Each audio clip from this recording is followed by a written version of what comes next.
Oui, Émilie.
Voilà, tout le monde va arriver dans 5 secondes, 3 secondes, 2 secondes, 1 seconde. Voilà, tout le monde est de retour. Voilà, Voilà, on est de retour. bienvenue à Non, c'est vous. beaucoup trop court. C'est beaucoup trop court, je sais. Ah, on aura envie de parler plus. Alors, pour une grande majorité d'entre vous, ce deuxième atelier s'est très bien passé. Pour une partie d'entre vous, ça s'est moins bien passé parce que vous êtes retrouvés soit peut-être pas dans tout à fait le bon groupe, soit en plus petit groupe. Voilà, ça fait partie de la vie, des aléas de la technique. J'ai vraiment fait au mieux pour que ça se passe le mieux pour tout le monde. Mais si vous avez ce petit regret, ben, désolé pour ça, vraiment. Et sachez que vous allez recevoir tous les supports qui ont été présentés dans les différents ateliers. Je vais demander à chacun des orateurs de chacun des ateliers de bien envoyer leur diaporama aux organisateurs, hein, Christophe, Blanca ou Béatrice. Et comme ça, vous allez pouvoir voir ce qui a été présenté durant les ateliers. Comme ça, vous aurez vraiment tout ce qui a été présenté. En tout cas, merci pour votre intérêt. Donc, vraiment, encore une fois, mes excuses pour les personnes pour qui ça ne s'est pas passé de manière optimale. Mais voilà, c'était une journée, en tout cas une demi-journée intense et intéressante. Alors, on va arriver tout doucement sur la fin et je vais donner la parole dans un instant à Maurizio Rosina. Maurizio Rosina, qui est inspecteur de la surintendance des écoles. Et donc, Maurizio, ben voilà, vous avez assisté à l'entièreté de ce webinaire interactif. Vous avez vu un petit peu quelques ateliers également. Qu'est-ce que vous auriez envie de conclure pour terminer tous ensemble ce webinaire interactif? Je vous passe la parole. Voilà, vous pouvez rebrancher votre micro. Voilà, parfait, c'est bon là maintenant. Oui, bonjour. Bonjour à toutes et tous. Je salue mes amis français, mes amis enseignants valdôtains, tout est très intéressant et très intéressante l'intervention de M. Michelon. Je vais lire son livre. Et maintenant, je vais conclure encore avec quelques considérations sur le thème de l'abandon, avec une courte synthèse des raisonnements sur l'échec et sur la continuation du projet Primo. À quelques minutes de patience encore pour tous. Pendant le séminaire, on a remarqué plusieurs fois l'urgence d'une stratégie initiée et intégrée pour lutter contre et surmonter le décrochage scolaire qui, sous différentes formes, caractérise notre système de formation et entrave le processus de maturation d'un grand nombre de jeunes. Il reste urgent d'élaborer un plan d'action unique, nous le faisons avec les amis français, incluant des mesures de prévention, d'intervention et de compensation, qui ne concernent pas seulement les systèmes d'éducation et de formation, nous l'avons déjà dit, mais impliquent la globalité des politiques socio-économiques, comme le souligne la recommandation de l'Union européenne de 2011, l'enquête sur les stratégies de lutte contre le décrochage scolaire de la Chambre des députés italienne en 2014. Dans l'optique de la formation de l'homme et du citoyen, il est nécessaire de prévoir dans chaque établissement scolaire, je crois, je soutiens ça, une planification annuelle des interventions fondée sur différentes méthodologies d'apprentissage, le peer-to-peer, le problem-solve, le travail individuel, l'utilisation de nouvelles technologies, visites sur le terrain et collaboration avec des experts.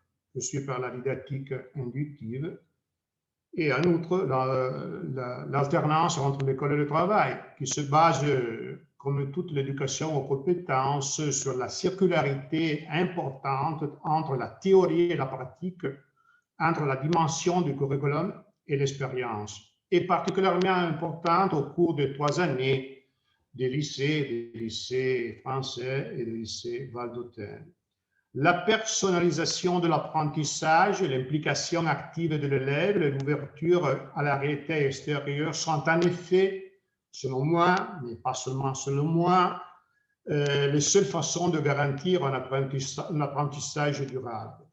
Si la didactique par compétence, l'orientation, la continuité constituent des stratégies générales de prévention du décrochage scolaire, le cadre organisationnel qui les favorise implique 2 éléments essentiels, selon moi. L'alliance éducative avec le territoire, nous avons déjà dit, par le biais d'accords de réseau, en Vallée d'Aoste on fait beaucoup ça, la formation en service des enseignants, qui est également réalisée de manière partagée et réfléchie selon une approche inductive, didactique inductive, en partant de l'analyse du contexte scolaire et de l'auto-évaluation de son action pédagogique, afin d'aboutir à la conception de parcours éduqués efficaces. Un réseau de prévention du décrochage scolaire devrait prévoir dans un sens vertical, nous l'avons déjà dit, la présence d'écoles de différents niveaux en partant de l'école maternelle. Le projet Primo travaille avec les collégiens et les lycéens, mais on doit penser au décrochage à partir de l'école maternelle afin de garantir un accompagnement continu. Dans un sens horizontal, les organismes publics, en particulier la municipalité, les services sociaux et les associations éducatives des territoires de référence, y compris, bien entendu, les associations et les groupes de parents, surtout les groupes de parents. Toutefois, les relations avec les familles dans le cadre d'un pacte de formation sont beaucoup plus fortes que celles prévues avec les autres acteurs du réseau, en particulier en ce qui concerne l'école maternelle et l'ensemble du parcours de l'obligation scolaire. Sans une alliance efficace entre l'école et la famille, la prévention et la lutte contre le décrochage deviennent beaucoup plus difficiles.